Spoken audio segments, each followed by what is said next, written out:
Hi friends, Siragadikka ஆசை serial இனி வரப்போகிற எபிசோட்ஸ்க்கான ப்ரோமோ தான் இந்த வீடியோவில் பார்க்க போகிறோம். வாங்க ஃப்ரெண்ட்ஸ் பார்க்கலாம்.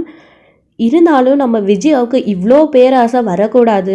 ஏற்கனவே பட்டாச்சு அப்படின்னா கூட திருந்தவே மாட்டேன்றாங்க.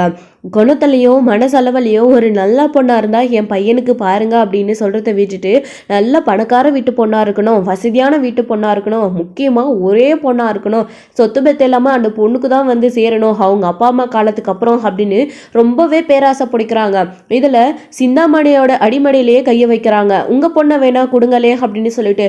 ஆனால் நாங்களே உன்னை தெருவில் நிற்க வைக்க போகிறேன், இதிலிருந்து நீ எப்படி என்னுடைய சம்மந்தியாக முடியும் அப்படின்னு யோசிக்கிறாங்க. அது மட்டும் இல்லாமல் முத்துவும் மீனாவையும் வீட்டை விட்டு வெளியில் அனுப்ப சொல்லிட்டு போயிருக்காங்க. அது ஏன் அப்படின்னா அவங்க அந்த வீட்டுக்குள்ளே இருந்தால் கண்டிப்பாக வந்து சிந்தாமணியால் அந்த வீட்டை அவங்களால எடுத்துக்க முடியாது. அதாவது ஏகப்பட்ட பிரச்சனைகள் வரும். முத்துவும் மீனாவும் ஏதாச்சும் பண்ணி அதை சரி பண்ண பார்ப்பாங்க. அதனால தான் எப்படியாச்சும் அவங்க ரெண்டு பேரும் அந்த வீட்டை விட்டு வெளியில் போயிட்டா அதுக்கப்புறம் இந்த மொத்த குடும்பத்தையும் ஏமாத்துறது ரொம்ப ஈஸியான விஷயம் அப்படின்னு சிந்தாமணி கணக்கு போட்டு தான் விஜயா கிட்ட முத்துவையும் மீனாவையும் வீட்டை விட்டு வெளியில் அனுப்ப சொல்லியிருக்காங்க. அதுக்காக இப்போ நல்லாவே ஒரு லீடு கிடச்சிருக்கு நம்ம விஜயாவுக்கு வந்து. ஸோ இப்போ நேராக வந்து மீனா வீட்டுக்கு வராங்க. அங்கே அண்ணாமலை முத்து வீட்டில் இருக்காங்க. அவங்க வந்து ஏங்க மாமா உங்கள் ரெண்டு பேர்கிட்டையும் ஒரு விஷயம் சொல்லணும் அப்படின்னு. என்ன மீனா திடீர்னு என்னம்மா அப்படின்னு கேட்குறாங்க. இல்லை மாமா, நான் இன்னைக்கு ஸ்டுடியோட ரெஸ்டாரண்ட்டுக்கு பூ கொடுக்க போனேன், அங்கே ரோகிணி வந்திருந்தாங்க அப்படின்னு. என்னவா மீனா இப்போ அவளுக்கு அங்கே அப்படின்னு கேட்குறாங்க.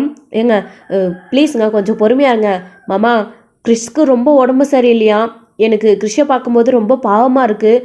அது மட்டும் இல்லாமல் என் பேரையும் அவர் பேரையும் உளறிக்கிட்டே இருக்கானாம். ரொம்பவே அவனுக்கு உடம்பு சரியில்லைன்றதுனால நாங்கள் வந்து பார்த்தா தான் சரியாகும் அப்படின்ற மாதிரி சொல்கிறாங்களாம்.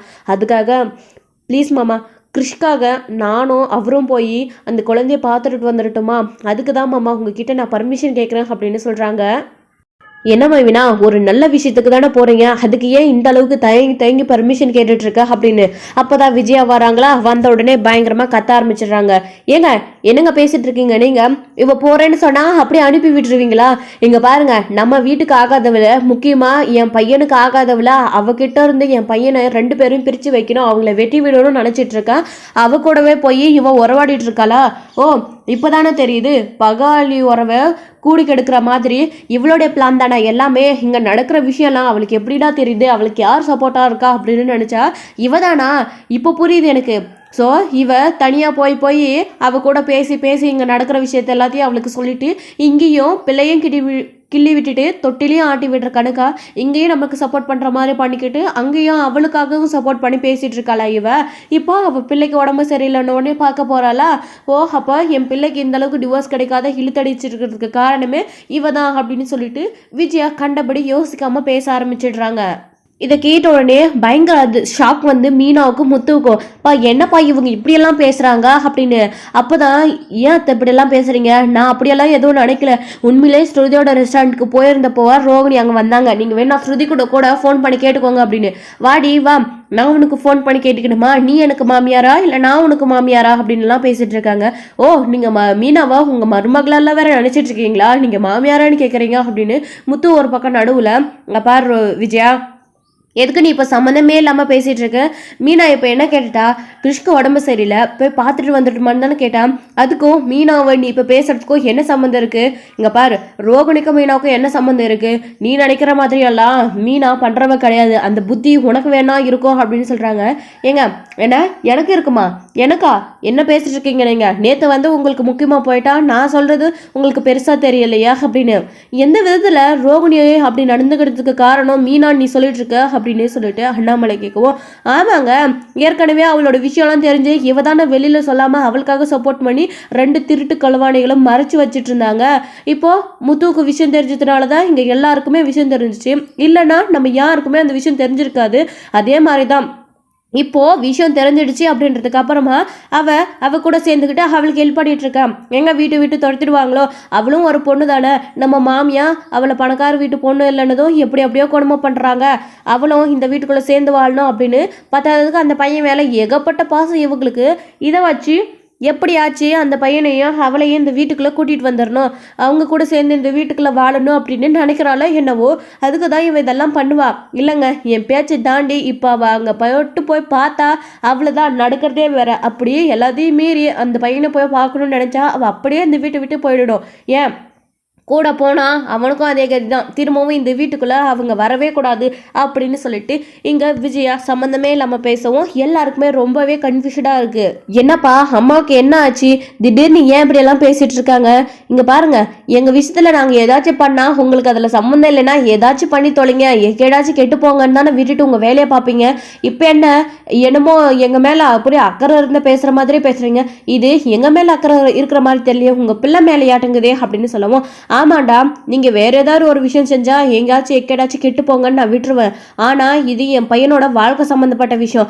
நீங்கள் போய் அவளை பார்க்குறத வச்சு அப்புறம் அவள் ஏதாச்சும் ஒரு ஆதாரத்தை கண்டுபிடிச்சி இந்த டிவோர்ஸ் கேஸ்லேருந்து என் பையனை வெளியில் வர விடாமல் ஏதாச்சும் அவள் பண்ணிடுவா.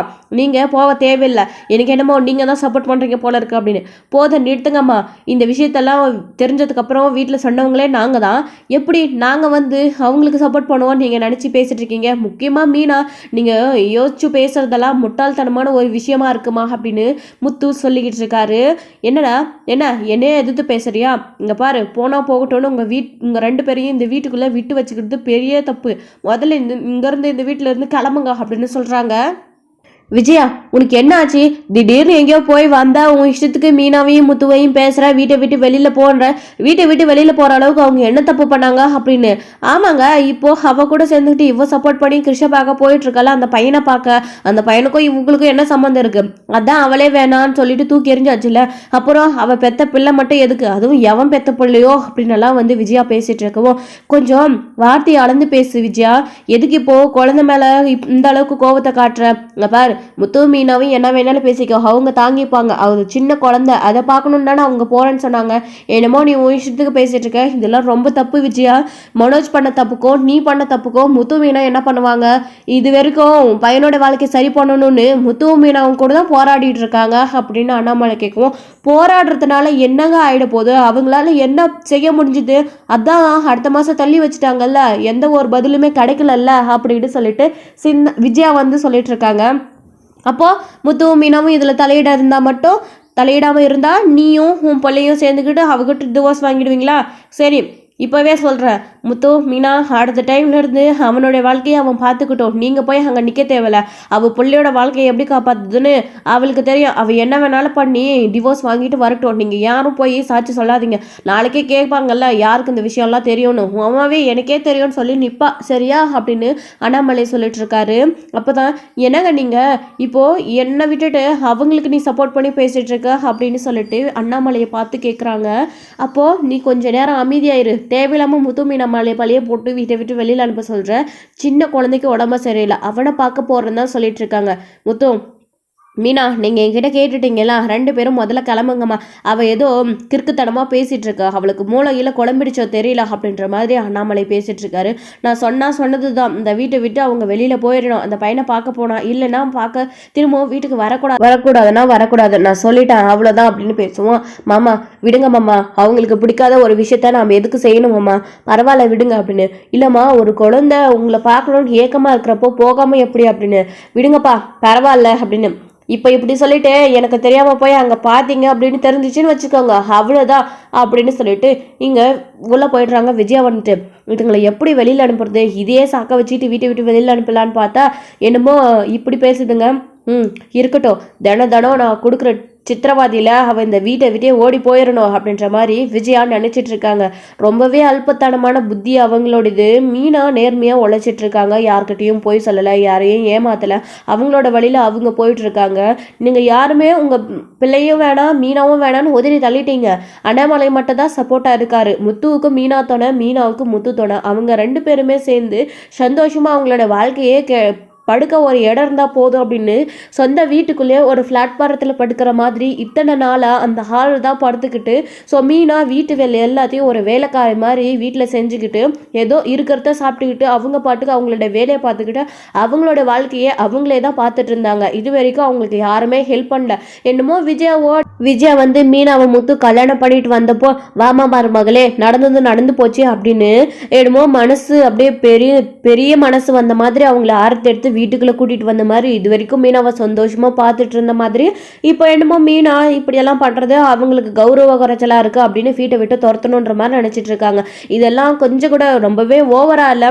இது வரைக்கும் ஒரு மருமகளாக நினச்சதில்ல, வேலைக்காரியாக தான் இந்த வீட்டில் வச்சுட்டு இருந்தாங்க.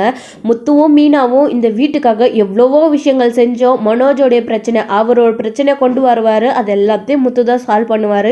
இப்படி தனக்கென எதுவுமே இல்லாமல் தன்னை அந்த குடும்பத்தில் இருக்கிறவங்க யாருமே நேசிக்கலைன்னா கூட அந்த குடும்பத்துக்காகவே வாழ்ந்தவர் முத்துவும் மீனாவும். அது மட்டும் இல்லாமல் முக்கியமாக இந்த அண்ணாமலைக்காக யோசிச்சு தன்னுடைய அப்பா நம்ம மேலே பாசமாக இருக்காரு அப்படின்றதுக்காக, அது மட்டும் கிடையாது, அப்பாவையும் தாண்டி விஜயா நம்ம கிட்ட பேசலைன்னா கூட அவங்களும் நம்ம அம்மா தான், நம்மளை பெற்றவங்க, சின்ன வயசுலேருந்தே நமக்கு அம்மா பாசம் கிடைக்கல அப்படின்னு அவங்களுக்காகவும் யோசிச்சு தான் அவங்களும் ஒரு தப்பான விஷயத்தில் மாட்டிக்க கூடாது அப்படின்னு.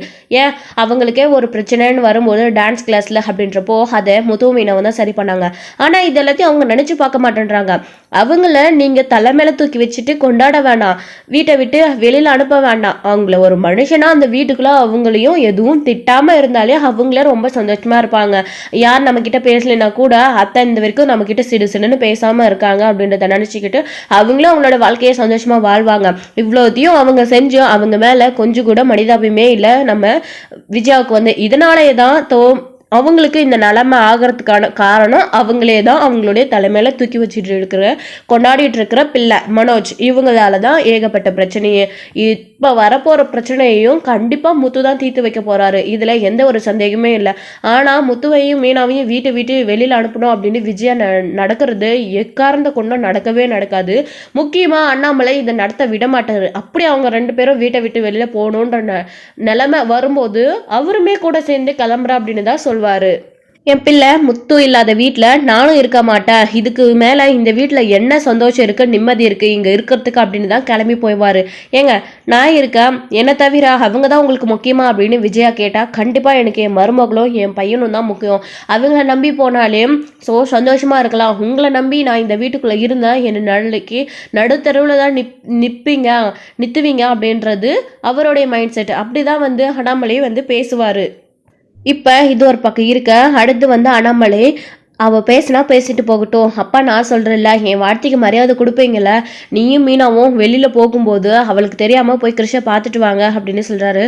மாமா அத்தைக்கு தெரிஞ்சால் கோவப்படுவாங்க, விடுங்க மாமா எதுக்கு பிரச்சனை அப்படின்னு.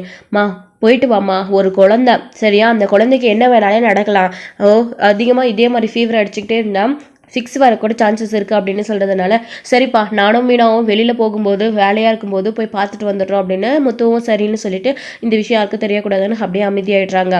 இது ஒரு பக்கம் இருக்க, இன்னொரு பக்கம் மனோஜும் புலம்பிட்டு இருக்காரு ஷோரூமில் போய் உட்காந்துக்கிட்டு.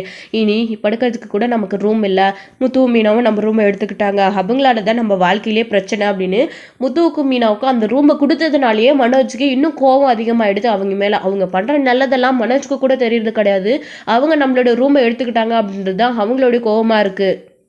இப்போது விஜயா வந்துட்டு கால் பண்ணுறாங்க மனோஜ்கே. அப்போ அட்டன் பண்ணி ஹலோ சொல்லுமா அப்படின்னு.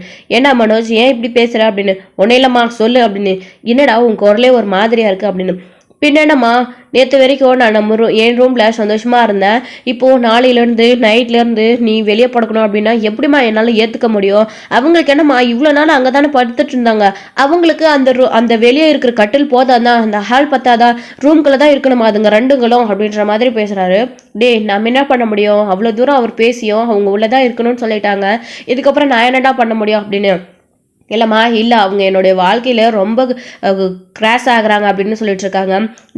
விடுடா என்னமாச்சும் பண்ணிட்டு போகட்டும், ஆனால் அதுக்கு தான் அம்மா ஒரு பிளான் வச்சுருக்கேன், அவங்க இந்த வீட்டுக்குள்ளே இருந்தால் தான் எனக்கும் சரி உனக்கும் சரி தொந்தரவாகவே இருக்காங்க, பேசாமல் அதுங்க ரெண்டுத்தையும் வீட்டை விட்டு துரத்திட்டா என்ன அப்படின்னு சொல்லிட்டு தம்பியை பற்றி அண்ணங்கிட்டே பேசுகிறாங்க. அவருமே ஆமாம்மா அதுதான் கரெக்டு, அவன் இந்த வீட்டுக்குள்ளே இருந்தால் ஏதாச்சும் ஒன்று பிரச்சனை பண்ணிக்கிட்டே இருப்பான், நான் பண்ணுற விஷயம்லாம் அப்பாவுக்கு பெருசாக தெரிய மாட்டேங்குது, படிக்காமல் அவன் செய்கிற விஷயந்தான் அவசால் ஒரு டிரைவர், அவன் செய்கிற வேலை தான் அப்பாவுக்கு முக்கியமாக தெரியுது.